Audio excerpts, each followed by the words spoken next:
Let's return to the question about what happens inside a black hole.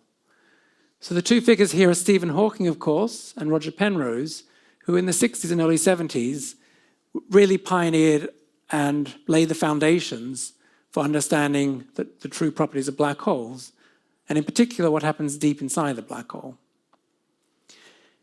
If you cross into the event horizon, as I've said before, you're never coming out past the event horizon. In fact, if you crossed a big enough black hole, you wouldn't even notice that anything was different. You would feel exactly the same as if I stood on this table and jumped off the table, so I'd be in free fall for a moment. That sense of free fall would be exactly what you would feel if the black hole was big enough as you crossed the event horizon.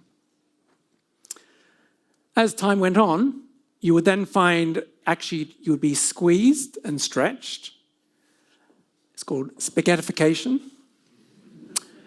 You'd be squeezed and stretched, and eventually you would confront what's inside the black hole, this space-time singularity. And the space-time singularity is inevitable. And the picture I've drawn doesn't capture a key feature of space-time singularities. And the key feature of space-time singularities inside black holes is that there are singularities in time and not in space. If a singularity was a point in space, let's imagine it was in the center of this room, you have this strong sense that you should be able to avoid it. If you fired your rockets, surely I could just move away from the space-time singularity. Why do I have to hit the space-time singularity? That's true, and that's because space-time singularities and black holes are not of that form. The space-time singularity is a singularity in time, and you should think of a moment in time in the future that you can't avoid. We can't avoid next Tuesday. And that's exactly, not roughly, exactly how you can't avoid the space-time singularity in a black hole. And it's this change of grammar that's actually important. A space-time singularity happens. You go inside the event horizon, and the space-time singularity will inevitably happen. For the biggest black holes that we know of, it's of the order of 100 hours. Inside the black hole in the center of our galaxy, it's about 3 hours. I think, or maybe it's 1 hour. It's roughly that. Interestingly, the longest you have before the singularity happens is just to relax. You just free fall, and that's the longest you've got. Any other motion you do, if you switch on your rockets, you'll make sure the singularity happens quicker. I think there's a life lesson there somewhere, but I'm not sure what it is.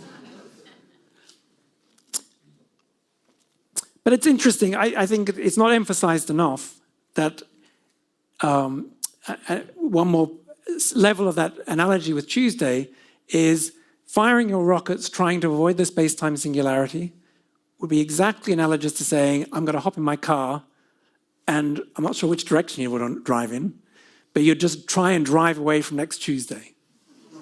It's meaningless. And similarly, that's exactly what's happening inside the black hole. So what is a space-time singularity? So a space-time singularity is where the laws of general relativity break down. So general relativity is no longer valid at the space-time singularity. And at first hearing this, that sounds like a very bad thing. It sounds like general relativity is no longer, it's somehow a flawed theory. It can't tell us what we need to know about what would happen deep inside a black hole. But in fact, that's completely the wrong way of looking at it.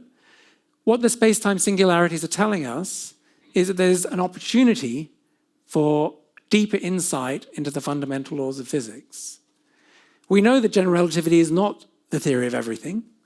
After all, it doesn't describe any of the quantum forces, which we'll be discussing in a moment.